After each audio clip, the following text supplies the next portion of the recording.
On s'entend que tu as fini l'université, tu es sorti de l'université et tu es dans la vie active. Comment s'est fait le choix entre rester chercheur à l'université ou alors sortir hors de l'université? C'est un choix. Quand on passe un peu de temps à l'université et quand on comprend un peu le domaine, comment est-ce que ça fonctionne, il faut d'abord savoir c'est quoi qu'on veut dans la vie. Pour être recruté à l'université, il y a ce qu'on appelle les tenure track. Ça veut dire le chemin qui mène à la permanence. Prenons le cas d'un professeur qui a une chaire de recherche industrielle. Ça veut dire qu'il gère facilement des centaines de milliers de dollars en termes de bourse. Il a 10 étudiants au doctorat. Quand vous finissez de vous former et que vous avez travaillé avec un professeur relativement jeune comme le mien, il n'est pas proche de la retraite là. Et il est assis, il est bon. C'est des gens qu'on ne remplace pas. Ok. C'est des gens qu'on ne remplace pas. Pour le remplacer, il faut qu'il prenne sa retraite. Et même quand il prend sa retraite, pendant plusieurs années, il reste assez actif. Le professeur émérite. Il reste assez actif. Donc, le doctorat que moi j'ai fait, doctorat en sciences de l'environnement, dure 4 ans. La durée officielle du doctorat, c'est 4 ans. Et vu tous les aléas que ça prend, c'est reconnu pour avoir une durée de 5 ans. Ok. C'est la durée moyenne, c'est 5 ans. Même pas moyenne, c'est à peu près 90% des candidats finissent en 5 ans. Donc disons que chaque 5 ans, ce monsieur forme 5, 6, 7 docteurs. Mais il est encore là pour 10, 15, 20 ans. Okay. Qu'est-ce que vous faites? Vous devez vous créer une carrière ailleurs. Il reste donc quoi? Il reste à faire la recherche. Ce qui est bien au Canada, c'est qu'on fait la recherche même au secondaire ou au collégial, ce qu'on appelle au Québec les cégep, ce qu'on appelle ici collège. On ne doit pas nécessairement être dans une université pour faire la recherche. On fait la recherche dans les centres de recherche privés. Moi particulièrement, je ne voulais pas rester dans la recherche parce que la recherche, c'est un sacerdoce. Quand on est chercheur, quand on est vraiment chercheur, c'est presque toute notre vie. Okay. Et à un moment, on veut passer à autre chose. Donc moi, j'ai voulu aller en industrie. La première année, après que j'ai terminé mon doctorat, je n'ai appliqué dans aucun centre de recherche. Je n'en avais même pas l'intention, que ce soit à l'université, que ce soit au gouvernement, que ce soit ailleurs. Et j'ai passé tout mon temps à appliquer en industrie. Mais il se trouve que j'ai eu mon diplôme d'ingénieur en 2007. J'ai fini mon doctorat en 2014. Et chaque fois que j'allais en industrie, les recruteurs avaient l'impression que je n'étais pas sérieux parce que j'ai fait le choix de me former comme chercheur et on me disait mais pourquoi est-ce que dans les 8 dernières années tu n'as pas essayé de travailler en industrie et pourquoi tu veux venir maintenant? Donc j'ai entendu ça à plusieurs reprises. Est-ce que tu vas rester? Parce que tu es docteur là. Est-ce que tu ne vas pas rester avec nous juste le temps de trouver quelque chose à l'université et dès que tu trouves, tu pars? Ce qui n'était pas du tout le cas. Je voulais vraiment rester en industrie. Je voulais vraiment me faire une expérience en industrie. C'était mon plan de match. Mais l'industrie pensait que, vu les diplômes académiques que j'avais, que je ne resterais pas. Donc, je n'ai pas eu ma chance en industrie. Je me suis dit, OK, si l'industrie ne veut pas de moi, ben, je vais en recherche. C'est donc là que j'ai recommencé à appliquer dans le monde de la recherche. D'accord. Donc, une autre question que j'aimerais te poser, je crois que tu as en partie répondu parce que j'allais te demander pourquoi avoir fait le choix de te lancer dans un doctorat. Est-ce que c'est l'amour pour la recherche? Bon, c'est vrai que tu avais dit que tu voulais avoir un plus grand spectre, étant donné que, comme tu le dis si bien, ayant fait un doctorat, c'était un peu plus compliqué de te lancer, du moins dans le domaine, dans l'industrie en fait, parce que tu avais déjà un diplôme d'ingénieur. Donc maintenant, moi la question que moi j'aimerais te poser, c'est celle de savoir ton premier boulot. Ça t'a pris combien de temps pour le trouver? Est-ce que c'était compliqué? C'était compliqué. C'était compliqué. Mon premier boulot, je l'ai eu un peu par hasard parce que c'est un collègue qui faisait ce boulot-là comme assistant de recherche dans un centre de recherche. J'étais au Québec à l'époque et il faisait ce boulot dans un centre de recherche ici en Alberta. Et il a trouvé un meilleur emploi. Il a passé la nouvelle en disant, ben, écoute, j'ai trouvé mieux, donc je vais quitter mon emploi. Donc j'ai appliqué au boulot que mon camarade ne voulait plus parce qu'il avait trouvé mieux. Et comme moi, j'arrivais à rien trouver, j'ai pris ce qu'il avait laissé. Ben, j'ai appliqué. C'était quand même un processus assez costaud.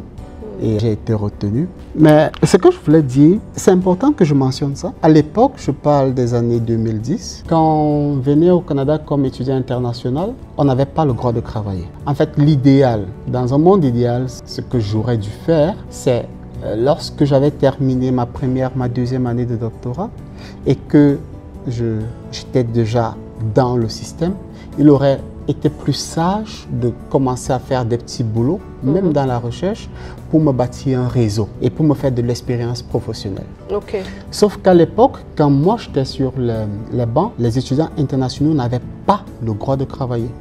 Donc il est même arrivé un moment où j'aurais voulu travailler, mais disons, je n'avais pas le bon document. Et ça, peut-être, c'est quelque chose que après coup, on y réfléchit. Lorsque moi, je viens étudier au Canada, en quittant l'Italie, j'avais tout le temps d'appliquer comme résident permanent et de venir ici comme résident permanent.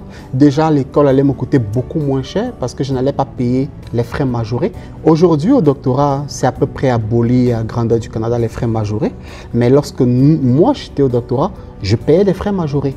Ce qui fait que je payais 4-5 fois plus qu'un Canadien. Okay. Donc, j'aurais évité les frais majorés si j'avais fait mon doctorat étant résident permanent et j'aurais eu le droit de travailler. Je me serais donc fait de l'expérience professionnelle et peut-être que m'insérer dans le monde de l'emploi aurait été plus facile à l'époque. Mais plusieurs de ces barrières-là ont été progressivement levées. Dans les problèmes que nous avons eu il y a une dizaine, une quinzaine d'années, nos jeunes frères ont un peu moins de problèmes aujourd'hui. Okay. Mais ce n'était pas mon choix de finir les études sans aucune expérience professionnelle. En fait, je déconseille catégoriquement ça à tout le monde. C'est une des pires erreurs que vous pouviez faire au Canada. Okay. Parce que quand vous allez terminer et que vous allez chercher le boulot, au Canada, on ne va pas trop vous demander tu as quel diplôme, mais on va te demander tu sais faire quoi. Exactement, pratiquement. Pratiquement, tu sais faire quoi. Tu as travaillé avec qui? Surtout quand on est dans la recherche, on va dire tu as travaillé avec qui? Tu as travaillé dans quel laboratoire? Et ça, quand on a que les bons bulletins, rien que les A+ à montrer, c'est bien beau A+, mais c'est pas suffisant. Okay. Ce n'est plus ça qu'on regarde dans le marché de l'emploi. Donc pour ce résumé, toi tu conseillerais à un chercheur d'essayer de se faire une expérience pratique s'il aimerait aller dans l'industrie, c'est ça? Peu importe. Okay. Peu importe. S'il veut aller en industrie, s'il veut rester dans la recherche, mais dans les palais de gouvernement, ça peut être communal, provincial, fédéral, peu importe. Et même s'il veut rester à l'université, il faut faire de l'expérience professionnelle. Parce que quand on est au doctorat, généralement, le professeur peut vous donner des charges de cours. Mais il arrive très souvent que les charges de cours soient entièrement prises. Parce qu'il y a des collègues qui sont 2-3 ans en avant de vous. Et c'est clair qu'ils auront la priorité. Donc, il n'est pas difficile de voir des étudiants, de très bons étudiants de doctorat qui finissent leur parcours avec pas beaucoup d'expérience en enseignement. Donc, même si vous voulez rester à l'université, ça commence à devenir compliqué. Okay. Et si vous voulez aller hors de l'université, ça devient encore plus compliqué. Pas seulement pour les chercheurs, mais même pour nos enfants ou nos jeunes frères et sœurs qui font ce qu'on appelle au pays des licences, que nous appelons ici des bacs, des baccalauréats. Il faut en été, là nous sommes en été, pendant les vacances, il faut travailler, il faut faire de l'expérience. Si vous ne faites pas ça, ça va vous rattraper et ça va vous rattraper de manière très violente, très brutale. D'accord. Et l'expérience n'est pas seulement pour faciliter l'accès à l'emploi, mais ça permet aussi de comprendre la mentalité. Parce que l'académique, c'est une chose, mais le monde du travail, les réalités du monde du travail, les codes du monde du travail, les soft skills, le travail en équipe, ce genre de choses-là, ça ne s'apprend pas dans les livres. Ouais, pour être sur le terrain. Il faut être sur le terrain.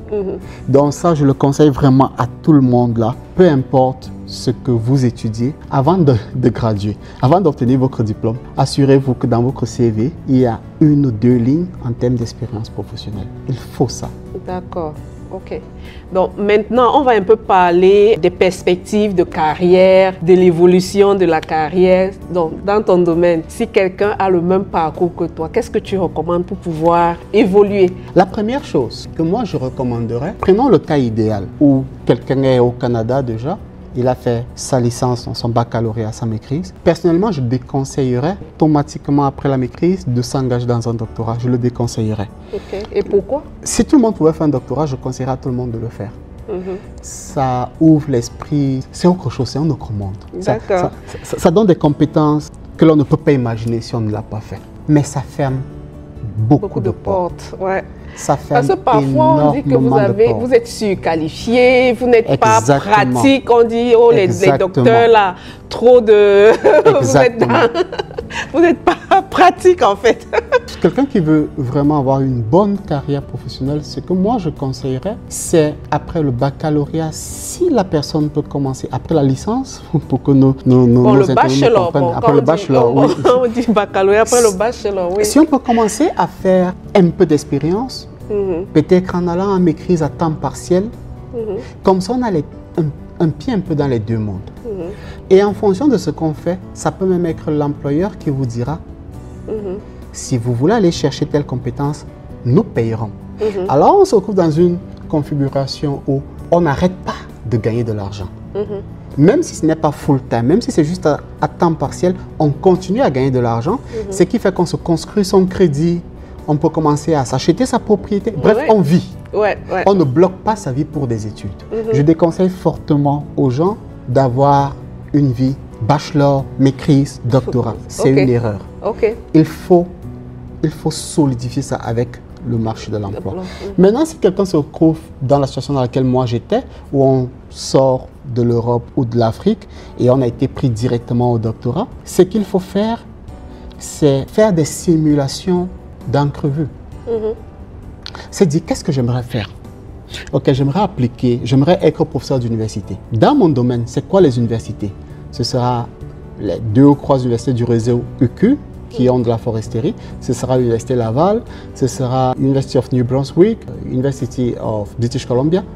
Il y en a moins de 10 à grandeur du Canada. On essaye de voir chaque fois que ces gens-là postent une offre pour un professeur, pour recruter un professeur, on se met à se dire, ça c'est moi dans 5 ans, ça c'est moi dans 6 ans, voilà ce que j'irai chercher.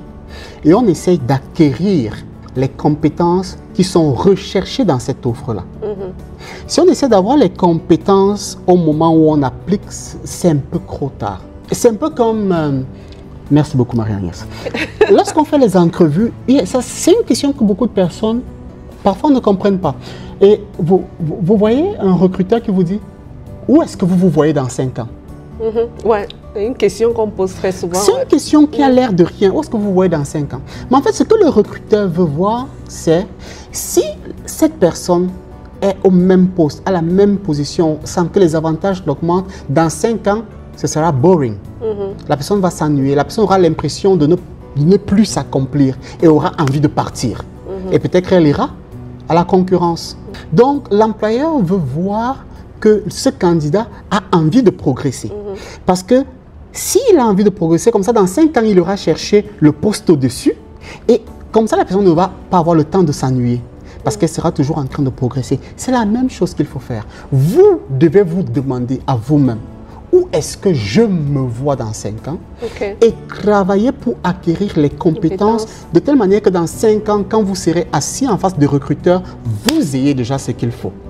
C'est vraiment ça. Et ça, c'est pas seulement dans la recherche, c'est dans tous les domaines. Donc, vu qu'un doctorat, les doctorats classiques durent 3 ans, un doctorat comme les doctorats en sciences de l'environnement et beaucoup de doctorats en sciences naturelles durent 4 ans, parfois 5. Dès le jour 1, on doit déjà se dire, si je veux être en académique, quand l'Université Laval poste, quand UBC poste, voilà ce qu'ils attendent et vous essayez d'acquérir. Commencer à travailler dessus. Quand je regarde un ingénieur en recherche et développement, voilà ce que, je ne vais pas citer le nom d'entreprise là, mais prenez les 3-4 majeures entreprises en pâte et papier, prenez les 3-4 majeures entreprises en fabrication de panneaux, là je suis dans mon domaine de technologie du bois, prenez les 3-4 plus grosses scieries, ce sera eux vos employeurs, regardez ce qu'ils attendent et débrouillez-vous pour acquérir ces compétences, même si c'est à travers du volontariat, même si c'est à travers un emploi de manœuvre, même s'il faut aller travailler comme manœuvre, avoir 15, 16, 17 $ de l'heure, mais allez là-bas, allez en industrie, voyez ce qui se fait, toucher du bois, ayez les mains dans la sciure, je parle de bois là, ayez les mains dans la sciure, c'est ça qui fera que 5 ans plus tard, vous ne vous retrouverez pas avec un CV rempli de diplômes, et pas d'expérience, parce que ça, là, ça n'intéresse personne. Ok. Donc, parlant d'expérience, je vois ta bague là, le ring. Donc, je me pose la question de savoir, au jour d'aujourd'hui, est-ce que tu te dis que ça a valu la peine d'avoir fait le doctorat ou tu aurais peut-être fait tes compétences pour entrer à l'ordre des ingénieurs et te limiter là? Chacun de ces titres renvoie à quelque chose de spécifique. Un renvoie à des compétences très poussées en recherche, l'autre renvoie à des compétences techniques très poussées. Ce n'est pas la même chose. Ce n'est pas les mêmes aptitudes. Et personnellement, je suis heureux d'avoir les deux. Donc, je ne regrette rien. La seule chose, pour revenir vraiment dessus, c'est, je pense qu'il n'est pas nécessaire de passer 13, 14, 15 années d'affilée à l'université.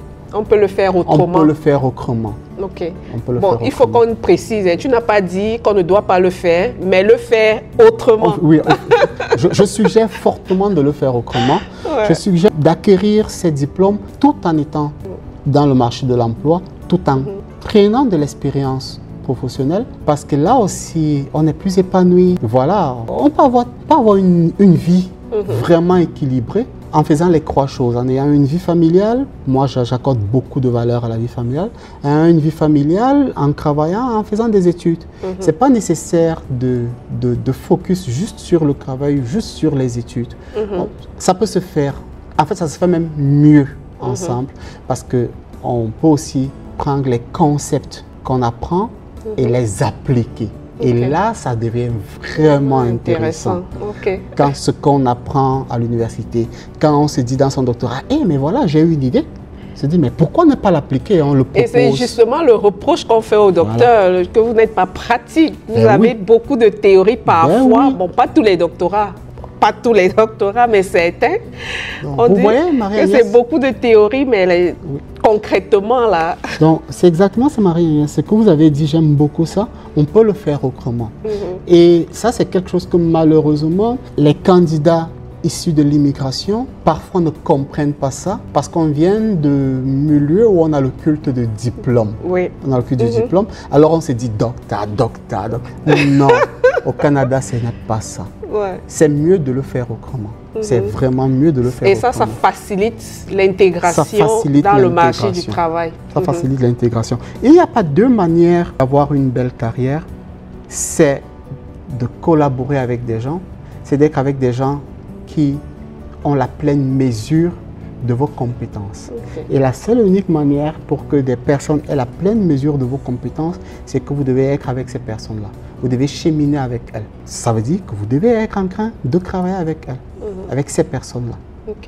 Moi, j'aurais du mal à confier un projet à quelqu'un qui arrive et qui a un très bon CV, de très bonnes notes, et que je n'ai pas observé travailler. Parce que confier un projet, ça veut dire confier un budget. Ça veut dire confier 1, 2, 3 étudiants à superviser. Et s'il n'a jamais fait? S'il ne l'a jamais fait, à la première semaine, on aura des plaintes de harcèlement, on aura des plaintes... Alors que peut-être la personne n'a rien fait de mauvais, mais elle n'a juste pas ses soft skills, ce savoir-vivre. Le savoir-vivre en famille, c'est une chose, travailler le savoir-vivre... Mais le savoir-vivre au travail, c'est autre chose et ça ne s'enseigne pas. Ça s'apprend en le faisant. Ok. Mais je te remercie, Cyriaque. C'est moi qui remercie. J'espère qu'il n'y a pas beaucoup d'autres questions comme ça que j'ai oubliées. Mais si j'ai oublié des questions et que vous voulez poser vos questions, posez-les en commentaire. Merci beaucoup, Cyriaque. Un mot pour la fin. Quel conseil, quelle astuce, quelque chose pour nos jeunes frères qui arrivent au Canada, qui soit veulent faire un doctorat ou alors qui ont fini un doctorat et qui veulent s'intégrer. Juste une ou deux astuces et pour conclure. Pour ceux qui sont dans la recherche, on a un dicton dans le monde scientifique, c'est « publish or perish ». J'ai suivi la brillante entrevue que vous avez passée la dernière fois. Mon prédécesseur disait qu'il faut connaître les codes de l'emploi. Si on veut faire de la recherche, la seule manière de prouver qu'on est un bon chercheur, c'est de publier. Donc, publier, c'est énormément de travail. Donc, il faut être un travailleur acharné. Vraiment, là, il n'y a aucune solution miracle. il faut travailler fort. Ça peut paraître un cliché de le dire, mais c'est beaucoup plus difficile pour les candidats issus de l'immigration de faire leur place. Ça veut dire que vous devez travailler plus que les autres. Ok.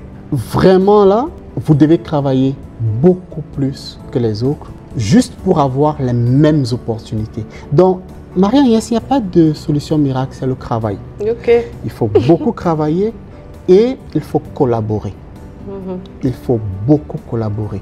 Le network au Canada, si vous ne l'avez pas, ça revient.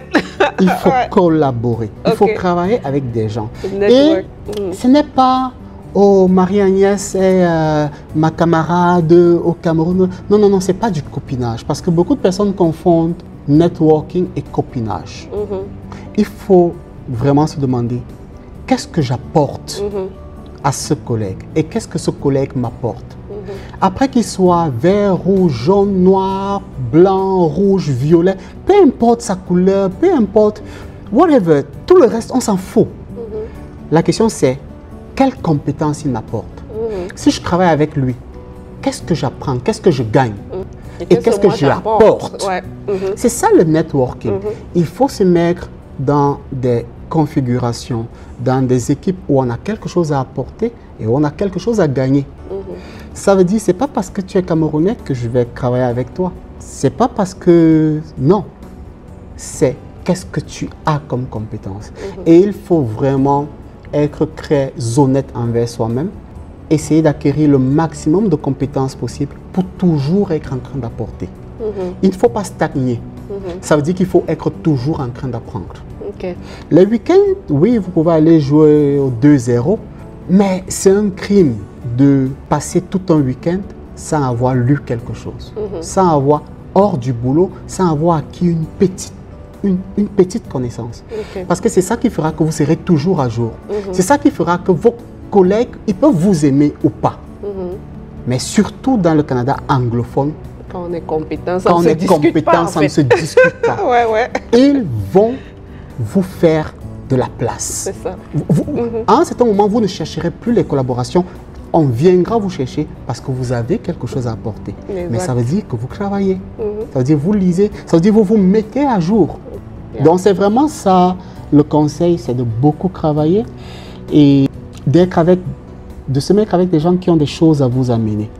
Et ça là, ça transcende tous les domaines. Ça transcende tous les domaines et ça transcende toutes les autres considérations liées à l'apparence de la personne ou à tout le reste. La compétence, c'est un langage universel. Quand on l'a, on l'a. Et ceux qui comprennent, ceux qui savent, le reconnaissent et vous valorisent. Ok, merci beaucoup Cyriaque. Le plaisir est partagé. Abonnez-vous. Bye. Vous venez de suivre le parcours très inspirant de notre invité Cyriaque qui a accepté de venir partager sur cette chaîne son retour d'expérience et son intégration comme chercheur ici au Canada. J'espère que vous avez appris beaucoup de lui. Et si vous ne voulez rater aucun de mes contenus, aucune astuce, aucun conseil, je vous prie de vous abonner à ma chaîne et surtout de ne pas oublier d'activer la cloche de notification. À la prochaine. Bye!